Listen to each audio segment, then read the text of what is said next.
Stories are everywhere, in every town, every culture, every life. Extraordinary stories, waiting in some of the most ordinary places. Different paths, different lives, yet somehow our journeys intersect. In those moments of connection, we find where we meet. The Amazon River Basin, a world so vast it's easily seen from space. Here, the diversity of life and culture is simply beyond compare. For centuries, indigenous people have relied on this land to survive. They've also preserved the tradition of ayahuasca, using it for healing, spiritual insight, and community ceremonies. While it was kept within the basin for generations, it's only recently just caught the world's attention over the last few decades. If you've ever wondered what taking ayahuasca is like, here is the basic journey. The brew itself is made by combining the ayahuasca vine with host leaves, creating a rich and earthy tea. Within 30 to 60 minutes, the experience begins physically. You might feel a heavy warmth, lightheadedness, or even nausea. This often leads to the purge, vomiting or sweating, which is viewed not as an illness, but as a vital release of stored stress and emotion.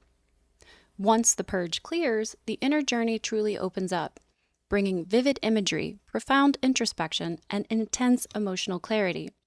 As the peak gradually subsides, participants typically experience a deep sense of calm, groundedness, and spiritual connection. Let's meet with the owner of Inakawa to learn more about this sacred practice. So the facility we're at is a 43-acre, basically ranch. We got a 6,500 square foot main building, a lot of nature. It's really good for what we're doing, right? There's also this pull to nature, like there's this call to nature. And so this particular facility has been amazing for the work that we're doing. So ayahuasca was originally and still is found in the Amazon River Basin through several countries in South America. Yes. When do you think it became more mainstream here? So I've heard going back, 20, 30 years. Oddly enough, when it comes to ayahuasca, most documentaries don't paint it in a very good light, which is strange because I've seen about 9,000 people across an ayahuasca mat at this point, and I've really seen nothing but good with very, very few exceptions. It's a lot of people. It's a lot of people. It's difficult because people come in with all different degrees of trauma and challenges, and some people come to ayahuasca for spiritual reasons, but most Westerners wind up at ayahuasca because they don't have much left in the tank, right? They're sick and tired of being sick and tired. They don't know where else to turn. They've probably already run the gambit with modern Western medicine. They've probably already spent a lot of time in different types of talk therapy. And so oddly enough, this is a very extreme step, and oftentimes a last resort for people. It's unfortunate, but it is that,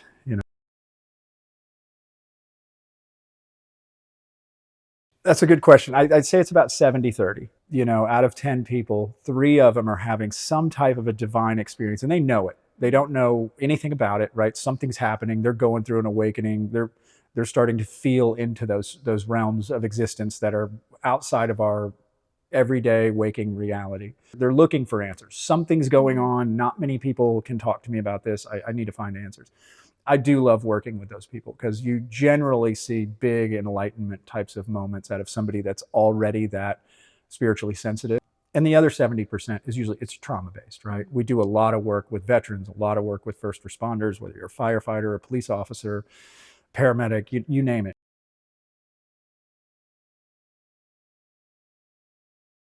And oftentimes they can be in a battlefield and like 24 hours later be at their kid's soccer game, and that it doesn't work. So what we do, again, we build warriors, but we don't unwarrior that guy. And we don't have a path for him when he gets home. I think the numbers right now, they say, are between 22 and 44 veterans take their lives every day. We've already surpassed the number that we lost in both the Iraq and Afghanistan wars. That's crazy that we're losing more of our military to self-inflicted injury than anything and more. And that bothers me. They've tried everything else. When I talk to somebody that's a veteran, it's sad, but usually within the first minute, I ask the question, are you on the cocktail, right?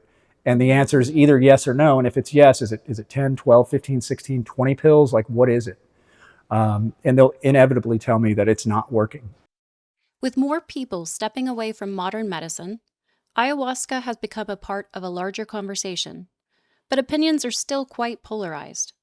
Many people who attend ceremonies still prefer to only share the experiences with a very small circle of people.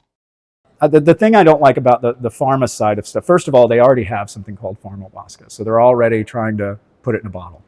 I don't think you can sit with ayahuasca without the ceremonial aspects of it. And the interesting thing about ayahuasca is I have yet to meet a human that will understand their ayahuasca experience in the same weekend they have it. Like, you will quite literally unpack that for weeks, months, or even years in some instances. And the odd part about ayahuasca is even if you have big breakthrough experiences, at the facility over the weekend, going forward, when you get back into your standardized daily operational mode, that's when people have a lot of the bigger epiphanies, right? Because something radical shifted. But until you're presented with that situation again, you won't necessarily notice the radical shift. What do you think the draw is from so many different origins of life? And people are sick and tired of being sick and tired. And I think for decades or hundreds and hundreds of years, people have turned to religion.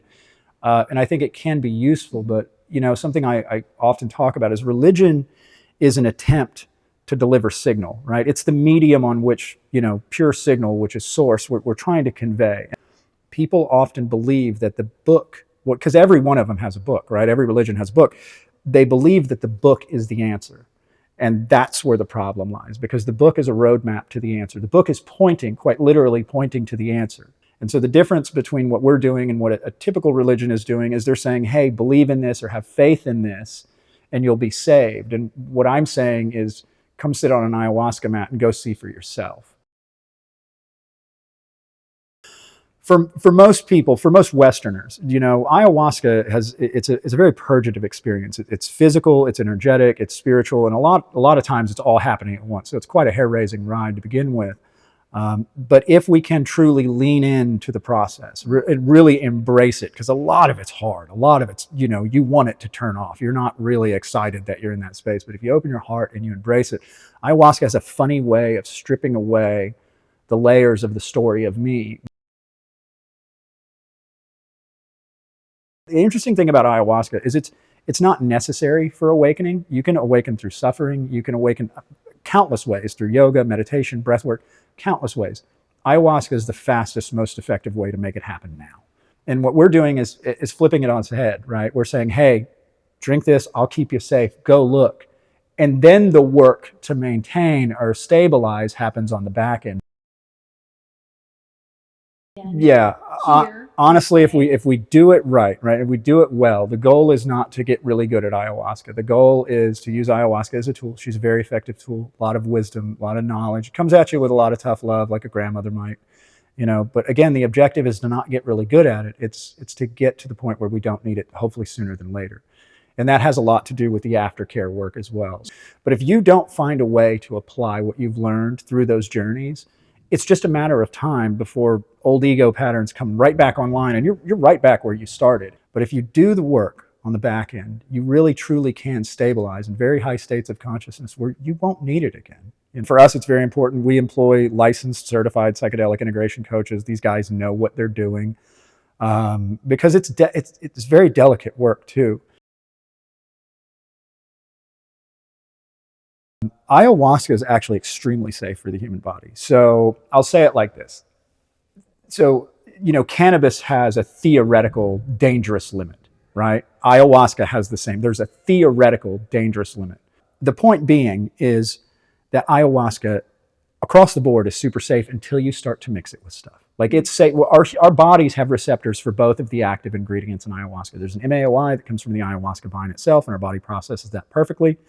The dimethyltryptamine for us, the trichruna leaf that we use, gets processed effectively. Really, the only danger with ayahuasca is if you have a pre-existing condition that's undiagnosed, or if you come in not following the guidelines. So for us, we have guidelines, and we even extend them on the back end a little bit. If you come off of your pharmaceuticals and you come off of alcohol and caffeine and kratom and kava and cannabis, and all the over-the-counter stuff. Because again, when you mix ayahuasca with stuff, it can be dangerous. It's very safe. It's at the end of the day, it's very safe.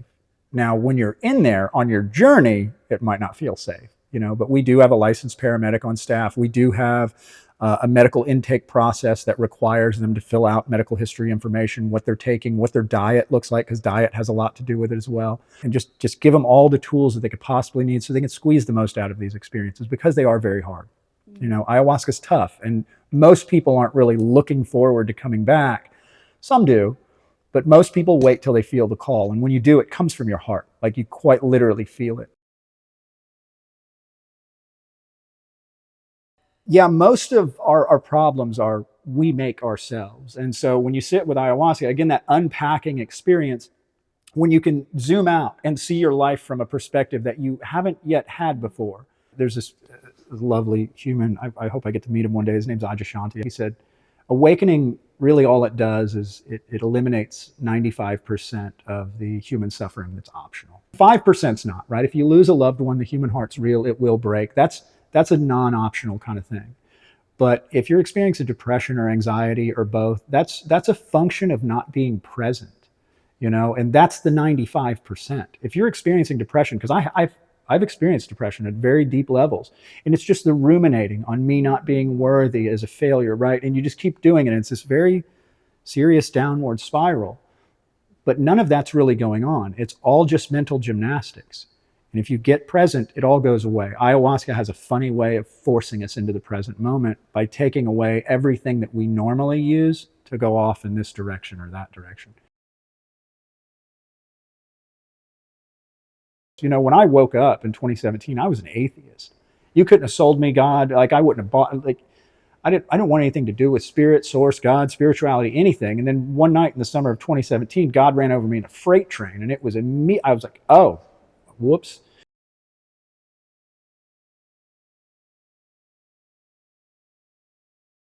So I often get calls from people, and they'll say something to this effect. My friend said it helped them do better in their relationship. And I'm like, what do you want? And they can't figure out what they want. In my opinion, that person's not ready. Okay. That person's not ready, because when you are ready, you know what you're looking for. The people that I speak to that are ready, they'll say things like, I want to know who I am. I want to be able to connect with myself, and I want to connect with God and other humans. Or they'll say, like, something else is going on and I don't know what it is, and I don't know where to look, but I feel like this is the next step, right? That's the call. Ayahuasca is big. And if you're not ready for it, it'll usually just scare you. And if it does, the likelihood of you coming back is slim. And it has so many benefits, both physically, mentally, spiritually, energetically. There's just so much good in it. And so if you're not ready, like, are you going to waste that attempt? I don't know. I'm not the end all be all on this, but I've done it a lot. We first require a telephone interview, right? So I would tell people to go to our website. Both websites will give you tons of information on this stuff. When you're ready, you just click the apply now option and you schedule a call. And then we kind of talk through it. Where are you at in your own personal journey? What are you looking for? What is ayahuasca going to do for you? Like, if all things go perfect, what does this look like? Once we get through the interview process, I follow up with an email that has some medical intake documentation in it, and they fill that out. And then I have my team go through that, and we make sure, okay, you're on these medications, you got to be off this for 3 weeks, this for 4 weeks, this for 2 days. And some things you have to be off of for a long time. There are, especially when we start talking about SSRIs and SNRIs, things that mess with your head and your serotonin system, some of those you have to be off of for up to 12 weeks. And so interestingly enough, when we were talking about the veterans, when they're on that cocktail, it's hard to get them here sometimes. And so, yeah, you go through the telephone interview process, you fill out the medical information, and once you get an approval, then you can go and actually book your retreat. Retreats are offered 1 to 2 times a month, with special retreats solely for veterans and first responders. If you're planning on coming with a friend or a loved one, here's what they recommend. That's a great question. So I generally recommend for your first time, you want to do it alone. With ayahuasca, one of the big things we're trying to solve for is distractions. So we're trying to eliminate distractions. So if you bring a loved one and they start processing really heavily, it's going to capture your attention. And do you focus 30, 45 minutes, an hour on that person? You only get so much time in the deep end of these experiences. And did you waste it focusing all of your energy on somebody else? Right? Because it is a solo mission. It's an inward journey. You know, I like to tell people the most important journey is the one from the head to the heart. And if you're focused on your friends or relatives or, you know, significant other, how much of that's really going to happen? Not wanting to disturb the sacred space of the ceremonies, I chose instead to sit with those who had already journeyed and listen to their stories. How did you first come to know about ayahuasca in general? Well, I had heard about it probably back in 2014 or 15. You know, it was a Amazonian psychedelic given to people by shamans and stuff. I didn't really look into it too deep. You know, after going through some really bad health issues, I was watching The Ancient Apocalypse, and they were talking about ayahuasca on there. And I said, well, all this other stuff these doctors have given me has not helped. The doctors basically told me that there's nothing they can do for me and I'm going to be stuck the way I was for the rest of my life. I was willing to try anything. And ayahuasca called, so I went online and I was ready to go to the Amazon if I had to. I didn't care at that point. I was suffering so bad that I was ready to try anything to end the suffering.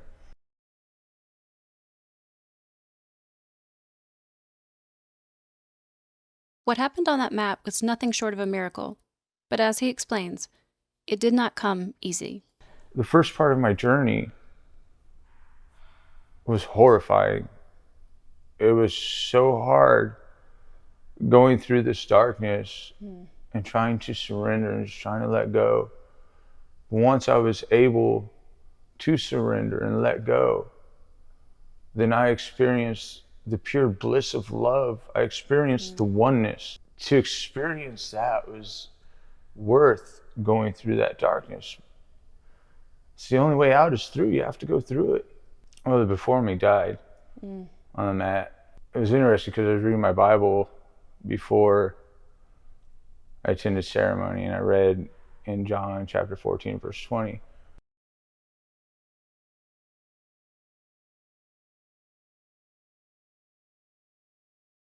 That's exactly what happened. Ayahuasca gave me space to deal with the traumas that I had gone through, all the PTSD. And Christ revealed himself to me through all this. All the things that had latched onto me in such a strong and powerful way that brought me down into all these places, these negative spaces, these negative feelings, everything I thought I was. You know, I mean, he says, whoever loses his life for my name's sake will surely find life. Well, that was me losing my life, and ayahuasca was the tool to help with that. The spirit is eternal. It's an eternal thing. We're spiritual beings having a human experience. I always used to think I was a human being and that this body was me, but it's not. So I learned that whenever I'm feeling depressed, that's because the thoughts that are coming through that I'm identifying with are thoughts from the past. But they're not real, it's in the past.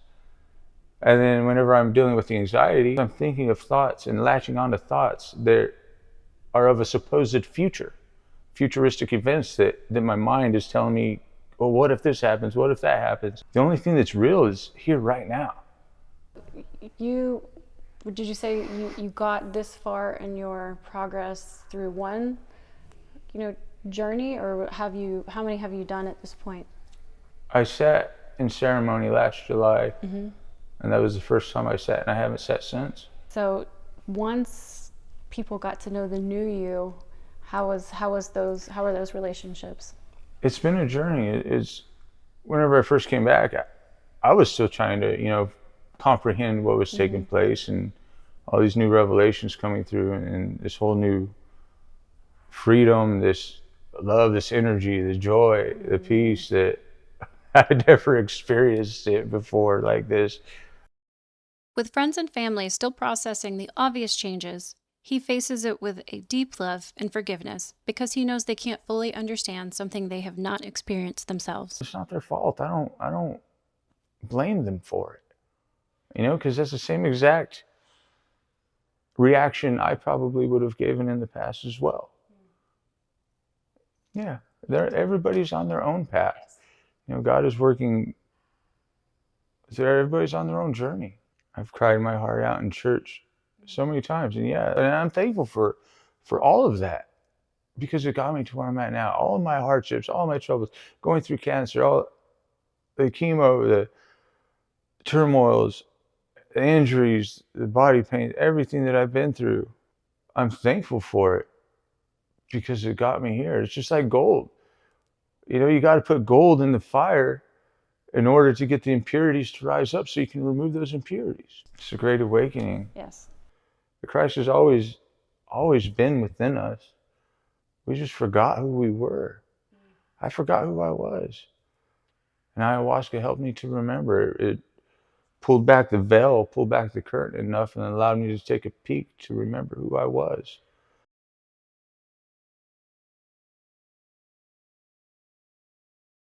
I would say if the Spirit's calling you, listen to the call.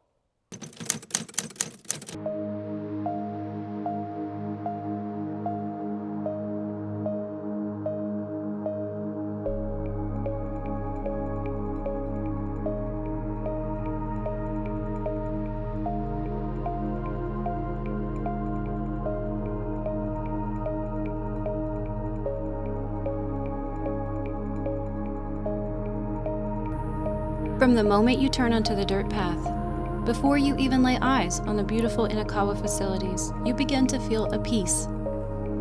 As you tour the grounds, meet the staff and volunteers, your mind begins to slow, to soften. I can't help but wonder what it's like to sit on that mat. Perhaps I won't wonder for too long. See you soon, Inakawa.